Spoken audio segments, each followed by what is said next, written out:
Welcome to Crazy, right? A podcast Be your own person. for those affected by Crazy, right? mental health, I wanted to just try it. Crazy, It's something that I've struggled with for a while. featuring live improvised music Now I finally got my head right again. by your host, am I right? Crazy, It feels good to talk about it. right?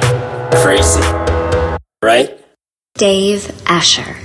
My guest today is Scott Gilmore. He is a dual citizen from Canada, a former paramedic, and an aspiring actor-artist making his home in the city of Chicago. And he is 6 months clean following a 15-year battle with alcoholism. Scott, thank you for joining me here today in my studio. I'm going to step over here to my piano. We were just talking about the experience of being, being New Year's Eve being either sober or being wasted. And Scott, what is your typical New Year's Eve like before you got sober? Typical New Year's Eve would most likely be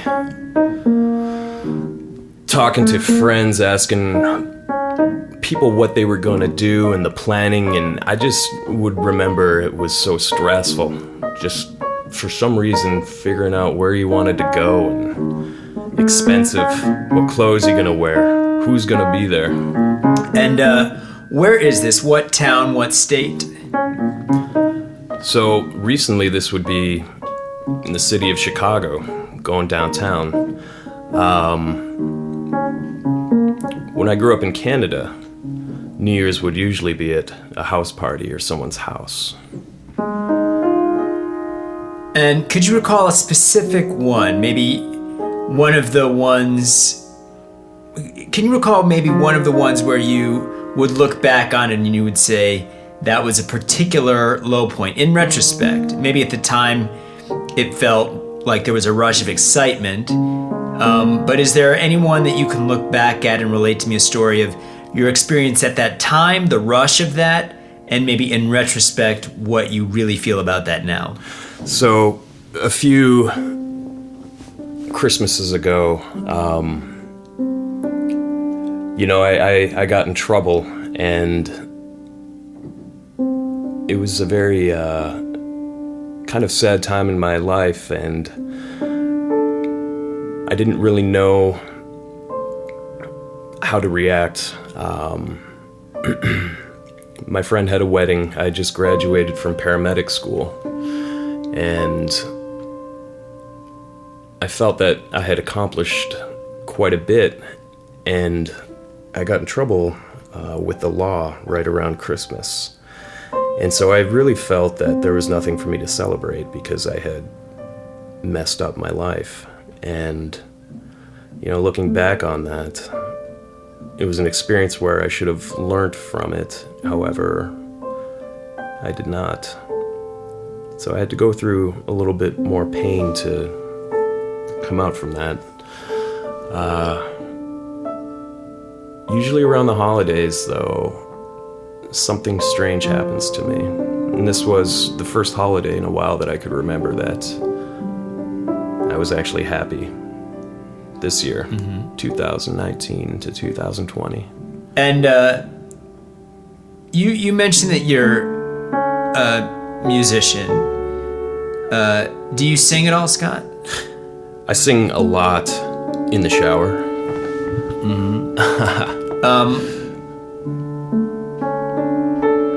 Maybe something we can come back to, but Yeah. what with respect to this New Year's Eve, so you mentioned having some difficulties with the law. The law. Getting arrested? Yes. Is that something that you would be willing to get into? It's part of my story, and yeah, I would actually, because it is something that is, it's affected me. thinking that I'm a bad person or I deserve this. Trouble has followed me around, and usually when I do get in trouble, correlates with drinking. Would you like to hear a funny story? I would. I'm definitely also interested, not if it's necessarily comedic, but it could be, the story of the events that led you to getting arrested and the substance abuse that factored in there. Absolutely. Would you be open to sharing that? So, I was living in Canada at the time, and I decided to move down to the States because my dad had a job transfer, so they lived in the Chicagoland area. And I decided to move down here because I was very tentative about it. All my friends were back home in Canada, and it was the way of life that I knew. And I made a decision to come to the States, and I was ready to start a new life. And I remember my dad telling me before I got in the car to drive down here, he said, "Son, make sure you do not have any paraphernalia in your car." And I was like, "Don't worry, Dad. I got it." And at this time you were not sober? Correct. Please continue. So I hop in my car, and it's a 24-hour drive, and I'm at the border, and I'll never forget this. I got out of my car before entering the border, and I got on my knees, and I actually did pray to God. That's one of the first times that I can remember praying. And I said, "God, let me live in the United States and make the best of my opportunity." Said my piece, got to the border, and the police were like, "Son, we're gonna search your car." And I said, "No problem, I don't have anything in there." So I'm standing there, I'm waiting. This is in North Dakota for about an hour. And the guy comes up to me, he's got this little canister, and he says, "What is this?" And I look, and it's a little canister with some stems and a little bit of shake, stuff you couldn't even smoke. And they arrested me for this at the border, for possession of a illegal substance with intent to carry across the border.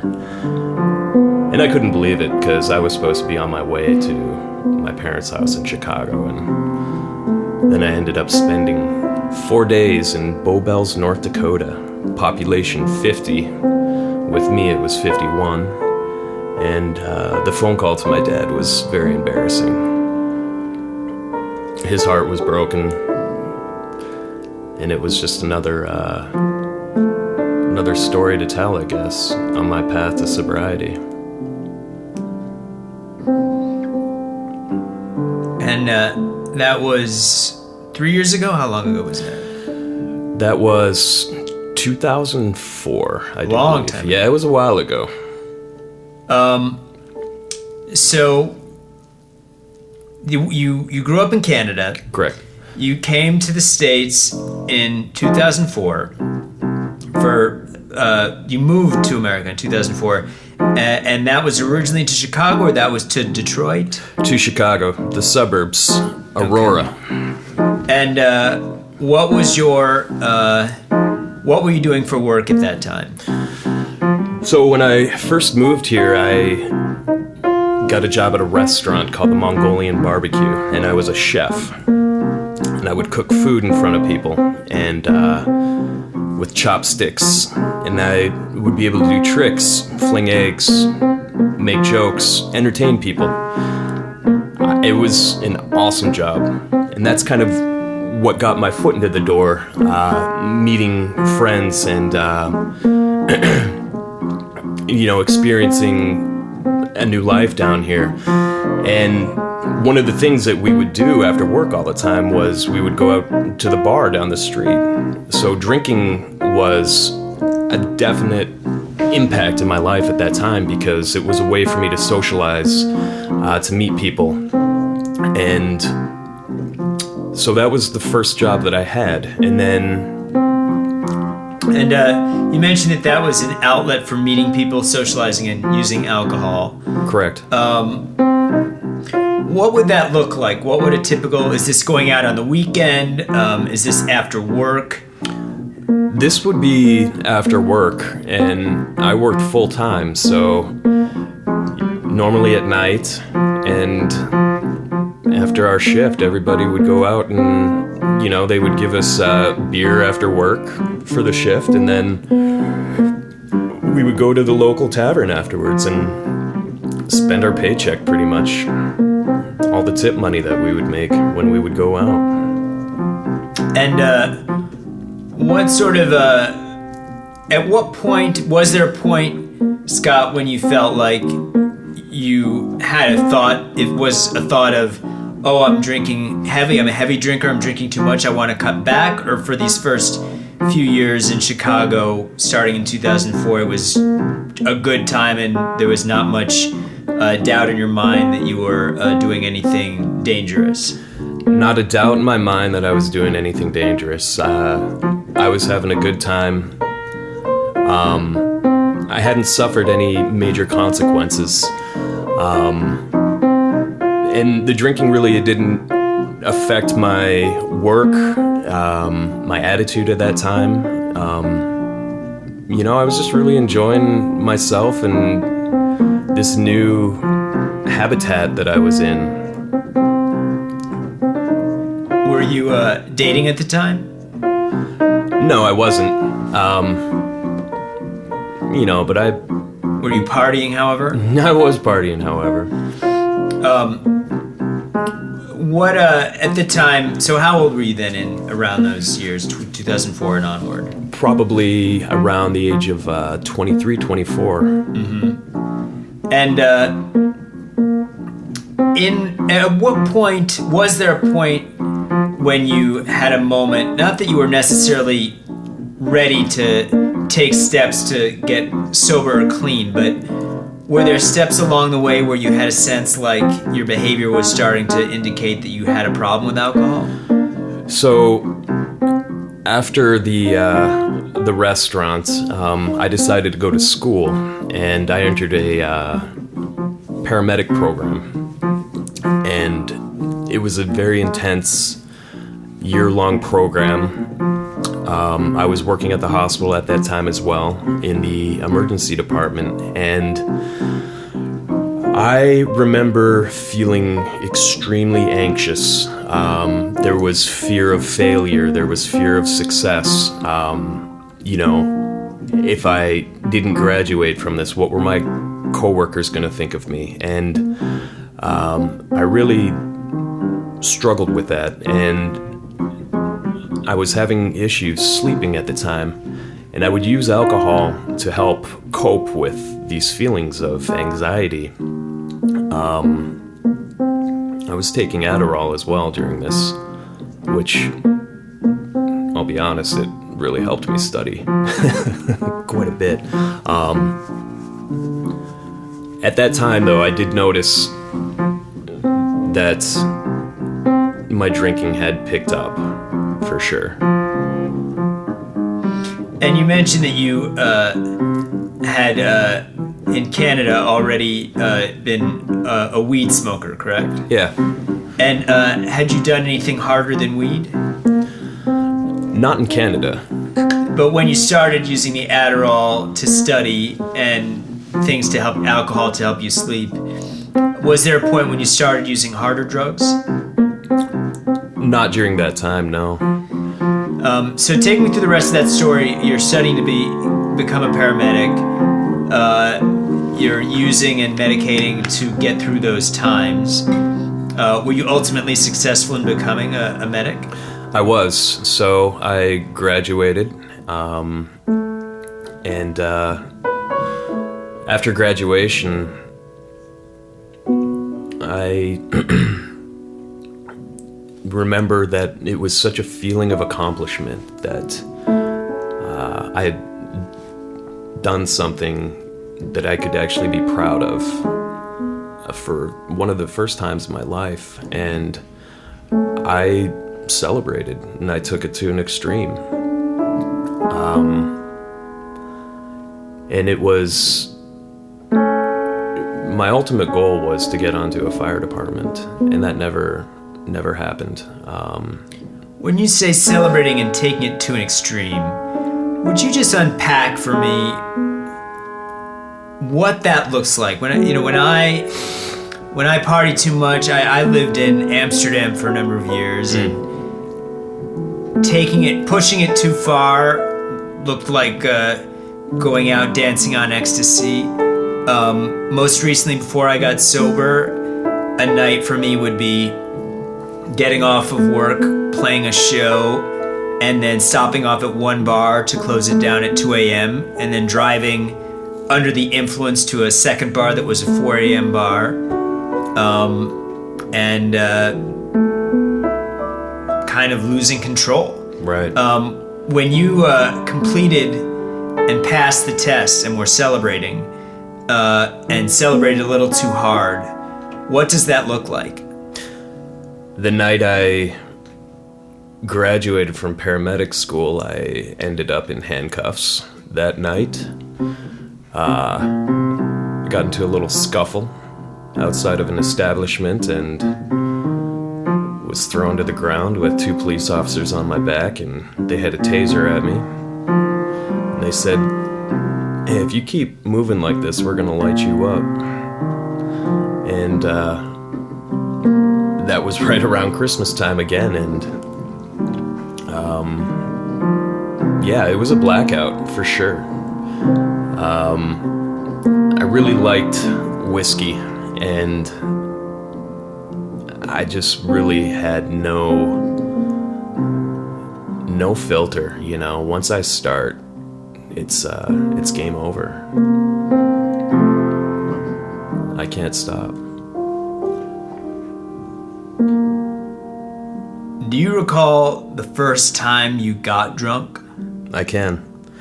I was in grade 8, so probably around 14 years old. And my friends brought some alcohol over to us, and it was cold. We drank outside, and it was a blackout for sure. And I remember waking up, and this was in Canada, and there were frozen chunks of vomit in the tent that we were sleeping in. And it was my friend who had thrown up, and I woke up and I said, "What is this?" And we all thought it was kind of funny. You know, my first drink was probably when I was 6 years old. My dad would always leave his Coke out on the counter, and I would sip from it, and I noticed that it tasted a little different. And my dad would like to have his rum and Coke, and when he would go to the bathroom, that's when I would drink it. But I wouldn't really know what was in it at the time. Would you say, looking back, that your father was or is an alcoholic?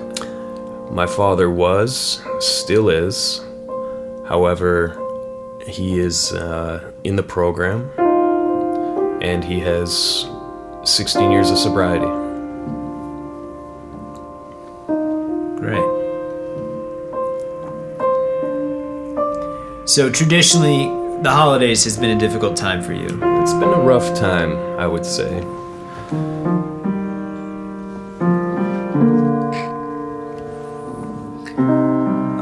I'm interested to know, how have relationships been with you in this journey, romantic or otherwise, but particularly romantic? Has there been a time when you've had a partner that was a committed relationships of sorts, and how alcohol interacted with that dynamic? I was in a long-term relationship for about 8 years, and she drank as well as I did, and I believe that we enabled each other quite a bit.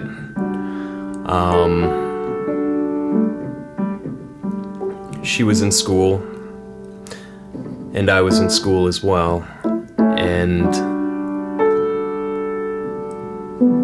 the drinking between the two of us picked up. Along with that, arguments, and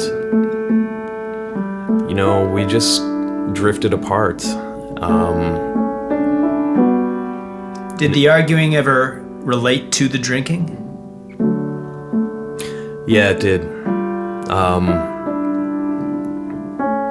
But we never thought that it was an issue. She drank like I did.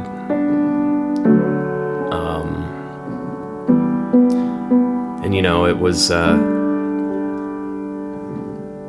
when it was over, I felt like I'd lost my best friend, and, so it was a pretty tough time.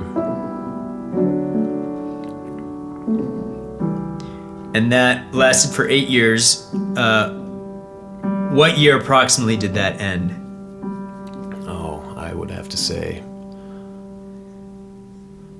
2014. Mm-hmm. Yeah. And after that relationship ended, did that have an impact on your using or alcohol abuse? Yeah. It picked up after that. I remember drinking more by myself. I was very, very alone, because I would always be a social drinker. And this point in time, I really didn't want to leave the house too much, and I would do a lot of drinking alone at home. And you mentioned earlier, I think, that at some point you did start to use heavier drugs. So weed has always been a part of my story. Heavier drugs, this is kind of how I think about it. The heavier drugs would be kind of like a one-night stand for me. Put your underwear on, brush your teeth, and leave the next morning. Alcohol, though, she was my girl, and she would always take me back every time I broke up with her. The heavier drugs, that would just be kind of like an added bonus for me, And I'm really lucky, because I know with my personality that, if I had a little bit more money, or if I knew more people who were into it, I very easily could have gotten into that lifestyle. And I'm glad that I hadn't.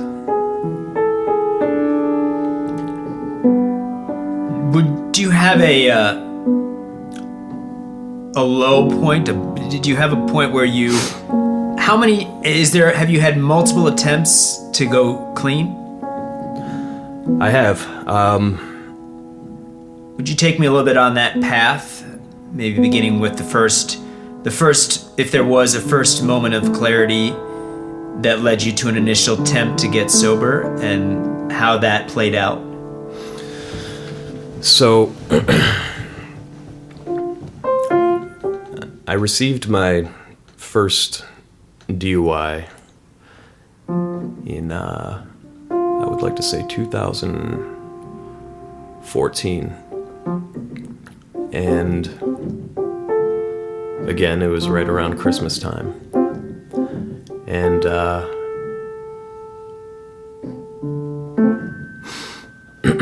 sorry. I was told that I should probably go to AA. And I had always resented the program because, you know, I said that I never really wanted to be like my father. And when somebody told me that I need to go to AA, I resisted.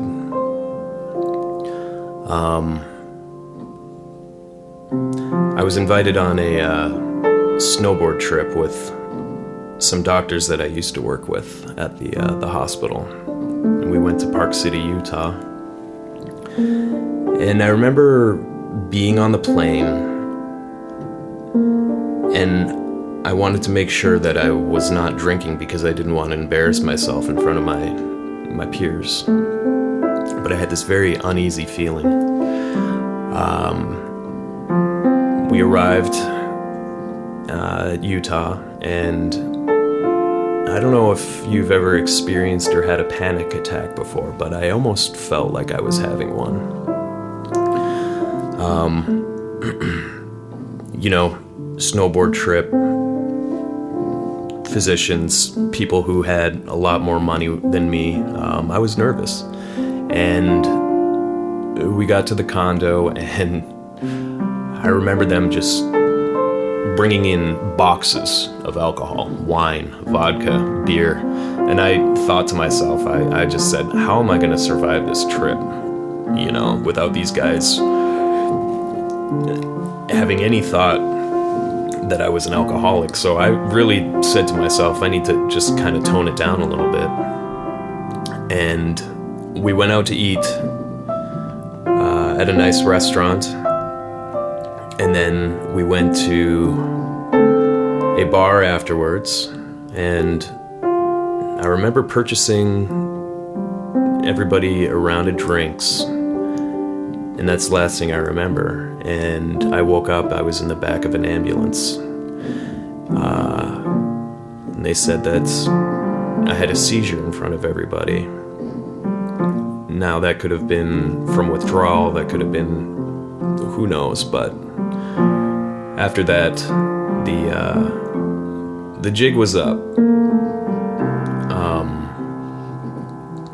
And this was the first time you tried to get clean. This was 2014. 2014. And so after that, you know, I was on the next flight home, and my drinking didn't stop after that. It picked up.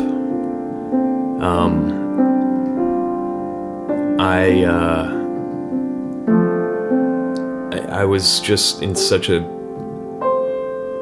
dark spot at that time, because I knew that at this point in time, I knew I had an issue. I just didn't know what to do. And I couldn't stop drinking. And it was becoming fatal. I was up one night, and I was drunk, and my dad found me on the floor of the house, and he called his friend who was in the program, and they came over, and they picked me up, and they brought me to the emergency room, and this was my first hospital visit due to alcoholism. And I remember the ride to the hospital. I was walking, I was talking. They started an IV, and I was making some jokes to the tech in the room. And then 20 minutes later, everybody just started coming to my room, the nurses, doctors, and I was like, what's the commotion? Why is everybody, you know, coming to check up on me? And the doctor looked at me and she said, do you know what your alcohol level is? And I said, no. She says, it's a 0.54. Oh my. And she said she's been a medical professional for over 20 years, and she's never seen somebody with a BAC that high walking and talking. She said that you should be intubated right now. And, they admitted me to the hospital. And if you would have thought that that would have kept me from drinking, well, it didn't. That's when I kind of started to realize that, hey, I got an issue. What am I going to do about it? Or am I just going to continue doing what I'm doing? And somebody came to visit me, and they gave me my very first blue book.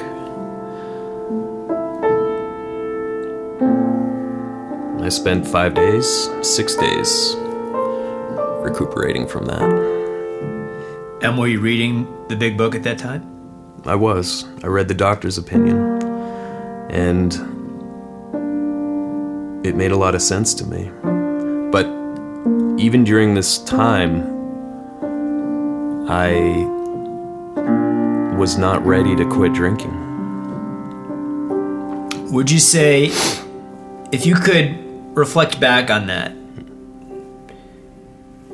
and you could, with clear eyes now, assess why it was that even after reading the doctor's opinion and part of the Alcoholics Anonymous book and relating and understanding that there was truth to it and that you should stop, if you were to look back at it and say why you didn't,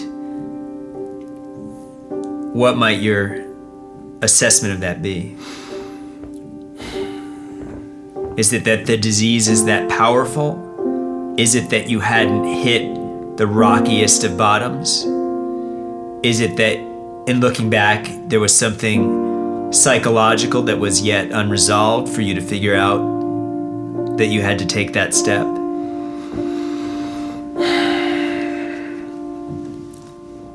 I just did not want to admit that I had a problem.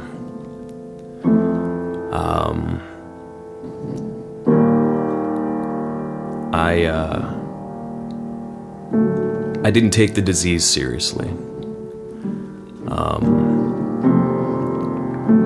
A lot of it had to do with me and my ego as well, being embarrassed and what other people would think of me if I told them that I was an alcoholic. Other people's perception of me is something that I really held tight to the vest, and I just didn't want to accept it. Even though I would read this book and it was yelling at me, it's almost like I wasn't, well, I know I wasn't ready, but I hadn't been through enough pain. Not only pain for myself, but the pain that, the unseen pain that you put other people through. Well, I can definitely relate to that being told many times by people that I need to stop, that people are worried about me, but that ego of like, I'm not messed up, I can manage this. You view it as a value judgment of who you are, right? Correct. A value judgment of who you are, right.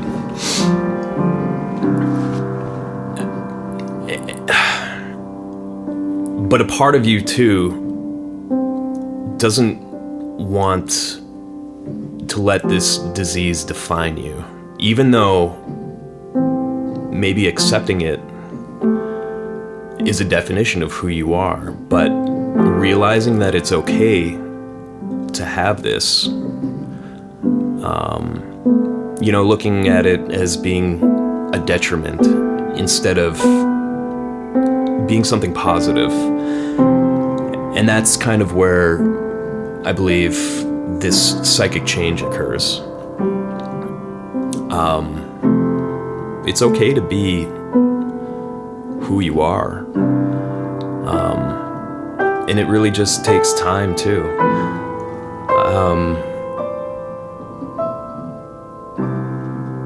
Life is easy.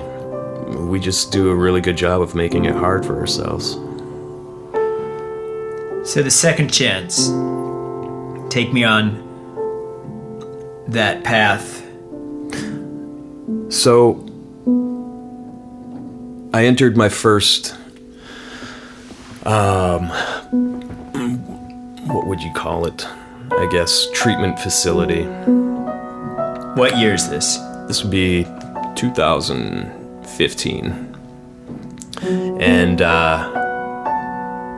so it was a 2-week inpatient and then a outpatient program. And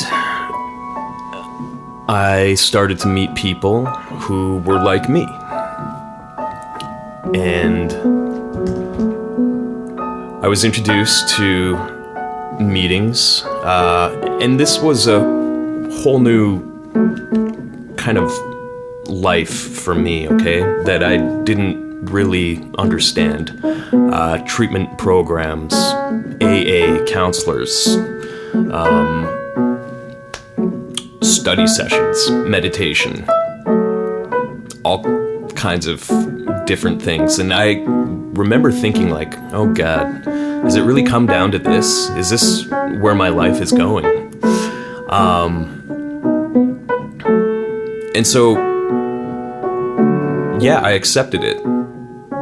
And slowly, sobriety kind of looked okay for a little while there. But I still wasn't grasping the whole concept. So at this treatment facility, it was co-ed. And I don't know if you've ever heard the expression, don't go fishing in the sick pond. Well, I mean, where do you find love? You find it in AA. And I met a girl who actually lived down in New Orleans. And she thought, and I thought, that it would be a good idea for me to move down to New Orleans with her. And this was after the treatment program that we'd both been into. And yeah, I thought that was a great idea. Change location, change scenery, get out of town, apply for a job on the fire department down there, and start my life in New Orleans. I've always wanted to go down there. And so I did.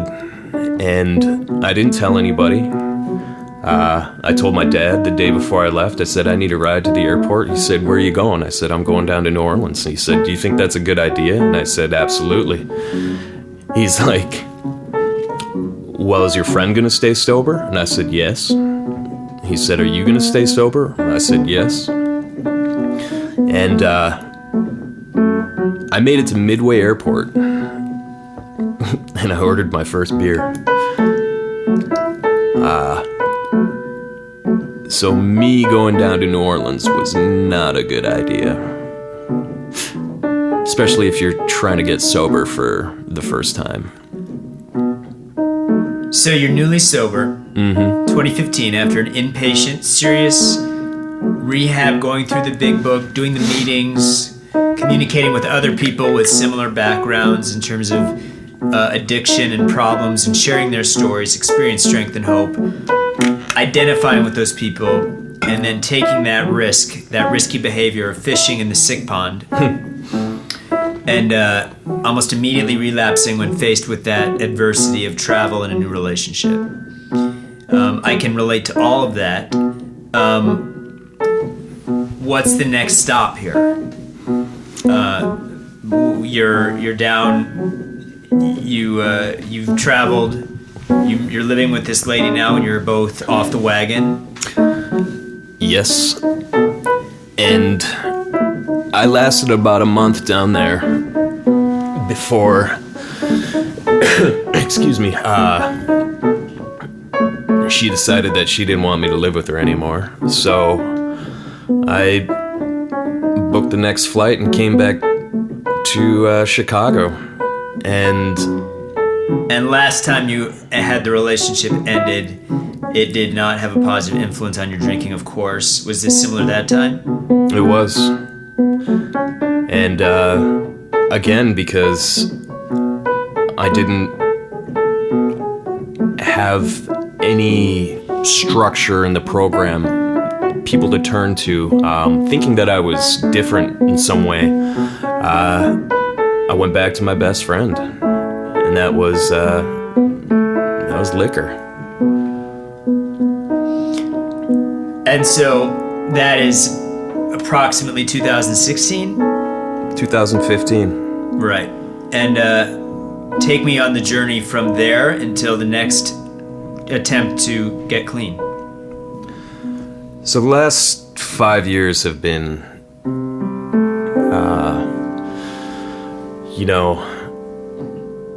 Were you living on your own? Were you living... So I had periods of time where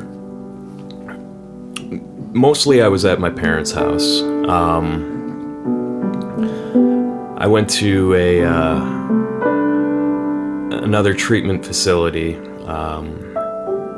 and this place was called The Farm, and it was out in Palos in the south suburbs. And so no alcohol, no drugs, it was a farm, a legit farm. They had 18 horses, cows, donkeys, sheep, goats, chickens, pigs, alpacas, and that was a place for me to get sober, and it was recommended to me. I'd never heard of this place before, and so that was 2016, I do believe, and I had a year of sobriety working on this farm. Sounds like this one did not last, however. It did not.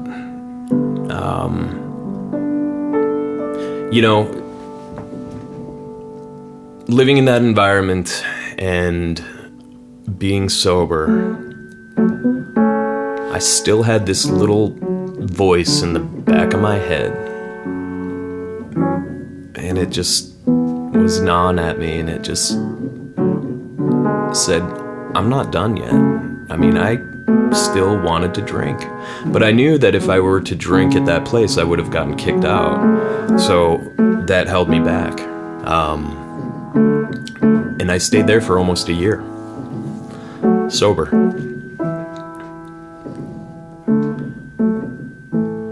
So that brings us to nearly 2017. Mm-hmm. And when you left, was that under your own power, clean and sober? Or did you leave thinking, okay, that's enough of that, I'm gonna go have a drink? No, so I left clean and sober, and I was working at the time for a home remodeling company, and it was a sober group of people that I was working with. And during that time, I would go to a treatment center called Share and talk to other alcoholics in the program who were in this facility. And, my time was up at the farm. And I got a condo after in Tinley Park. And the person who had the condo before me cleared everything out, furniture, all his stuff. But for whatever reason, he left a case of beer in the fridge. And this was, I had just gotten out of the farm. And that beer just sat there. And I looked at it. And it was a decision time, I was like, what are you gonna do? Part of me said, just dump it out. And then the other part of me just said, if you drink it, nobody will know. It's fine. I drank it. And The next day I woke up, I felt okay. I didn't feel like I had to get anything else. I went to work, and I stayed sober for 4 or 5 months after that. But I wasn't attending any meetings. I wasn't calling people in the program. I wasn't working any sort of AA at all. I was just pretty much white knuckling it. Just kind of living but feeling like I was missing something. And it wasn't too long before I picked up again. Forgetting the pain that I've been through before, the people who I've met in the program, what had actually gotten me success in the first place by staying sober. That all just kind of went out the window, and it was just like a snap of the fingers decision. And I knew the day that I did it, I got cut from work early because of weather, and I had a plan, and I knew I had some stuff to do at the house, and I thought to myself, I'm alone, and this would be a fun project to do if I had something to drink. And I went to the store and picked up a bottle, and that's when that relapse started again.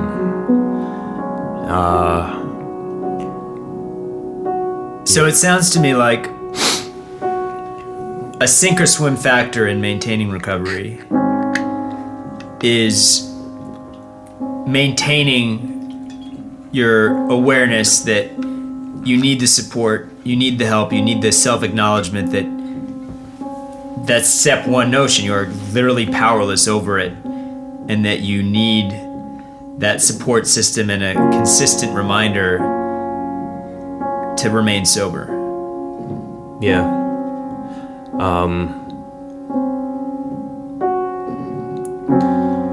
What brought you to that place? How long have you been clean now? So right now I have 145 days. Mm-hmm. Can you take me back to what precipitated this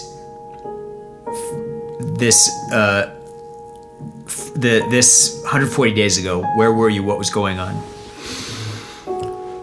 So last year, again around the holidays, I had been sober for 6 months, and I was working at the time. I had a good job. I was assistant project coordinator for an IT company. I was in a relationship. I had all the low-bearing fruit on the tree, the things that you think are what make you successful. And I hadn't been drinking. And I remember being in this relationship and being afraid to tell this person that I was an alcoholic because I was afraid of what she would think of me. And the first night we went out, I told her that I don't drink, but I said much. And, that was that. We didn't carry on the conversation after that anymore. And I knew there was going to be a time where she was going to ask if I wanted a glass of wine or something with dinner. And that situation came up. And in the back of my head, all I could think of was just water, water, water, water. And then it went wine. I had one glass of wine. And, that one glass of wine led down to a path of just self-destruction. The day before Christmas, I lost my job. New Year's Day, I was kicked out of my girlfriend's house. And then a month and a half after that, I received my second DUI. And that all stemmed from one glass of wine. And at this point in time, I knew that I shouldn't be drinking. But again, a little part of me thought that I could handle it. The number one comes up in my story quite a bit. It's one glass of wine, one hit for marijuana, and as you mentioned before, I had this thought process going on at this time because I was aware of my drinking and the capability of my self-destruction if I were to pick up again. And, with all that knowledge, the treatment centers, the tickets that I've had, none of that was powerful enough for me to say no to one drink. Because I was afraid of what somebody else was going to think of me, because I couldn't own up to it, because I couldn't admit to someone that I was an alcoholic. And, so I had that one glass of wine and I felt like I was okay. And it's just a slow, steady, progressive downward spiral. One glass of wine turns into a bottle of wine at night by yourself and thinking you're okay. So before we were talking about God moments or tests that are laid out in front of you. And this recent time getting sober, I had one of those moments where a choice was literally laid down before my feet. Do I choose to drink again, or do I choose not to? Knowing the consequences fully of what, picking up again would lead to. And for one of the first times in my life, I just had a moment of clarity where an inner voice actually spoke to me and just said, you don't want to do this. You're going to lie to yourself. You're going to lie to the people who are there for you. Because, I had people rooting for me in my corner. And that thought came across, too. Was not just myself, but other people in my life, my parents and friends who I've met in the program. So I decided not to pick it up. I walked home and, like a weight was lifted off my shoulders. I was able to make a conscious decision to not drink. And that hasn't happened to me before. You kind of go through this fog early in sobriety, and it's a very difficult time to stay sober. Especially, people talk about triggers and, things around you that might tempt you to drink, but my trigger is really waking up every day. In your story, there's been pain after pain. How does mindfulness factor into that? So I think it's a conscious contact with a higher power and, an absolute understanding of yourself as well. Mindfulness, being aware of people around you and your interactions, having situations in front of you where you might not be able to control the outcome, but you can definitely control how you react to certain things. Taking a step back, realizing that what you do in that moment has impact and is impactful in somebody else's life. So is it a key to staying sober to keep almost on a moment-to-moment basis holding yourself accountable for your own behavior? I believe so. The most sober person in this room right now is the person who woke up earliest. Because really, it is one day at a time. Going back to the memory of how we first met at a sober New Year's Eve party, which I believe we talked about very briefly at the top of the interview. Mm-hmm. And getting an impression of you as being someone who is in a healthy place of recovery currently. Can you relate to me your relationship with recovery now, even in respect to making new connections, making new friends, and how that relates to your sobriety? When I first entered AA, I felt like it was something that was forced upon me. I was told that I need to go to these meetings, and I was in complete denial. So, 1 foot in, 1 foot out, never all the way in. Something clicked though this time, where I wanted to jump in, because I saw what some other people had. And I wanted to be happy for, the first time in a long time in my life. And I guess what's different about this time is I've accepted it. And I know what it is that I have to do. I can do anything I want. I just can't drink. And I have to keep that mindset moving forward. So it sounds like in all these failed attempts, you kept having to learn and relearn Right. the literal aspect that we are powerless. And that's what you have now accepted. Is that fair to say? Absolutely.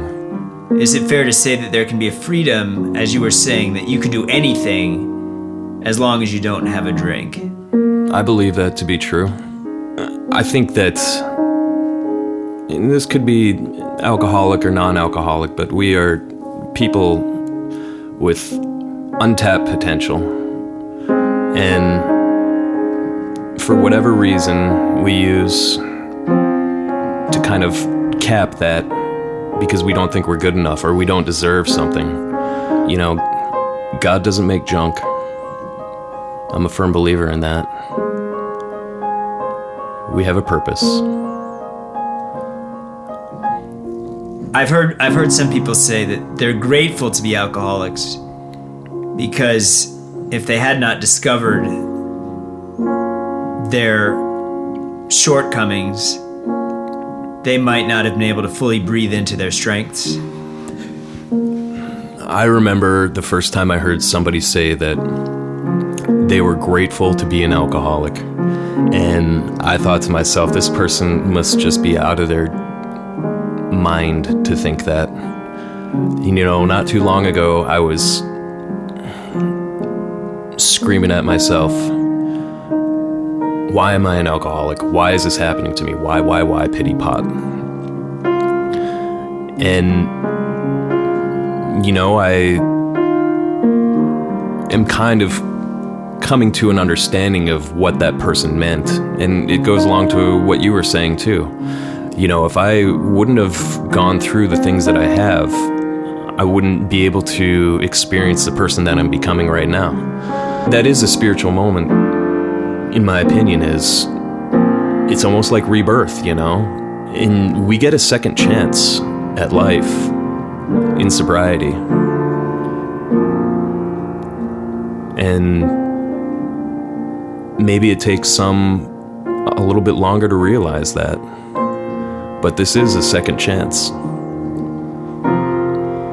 Well, Scott, I really appreciate you joining me here today and maybe do some more music together. Absolutely.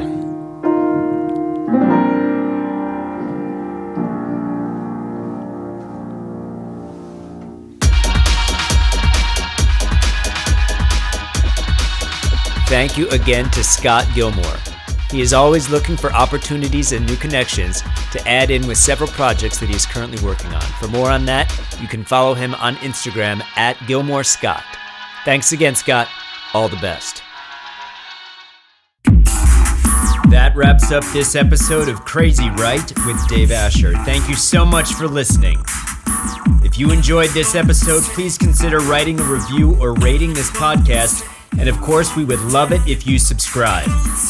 I'm Dave Asher, and I'm glad to be here.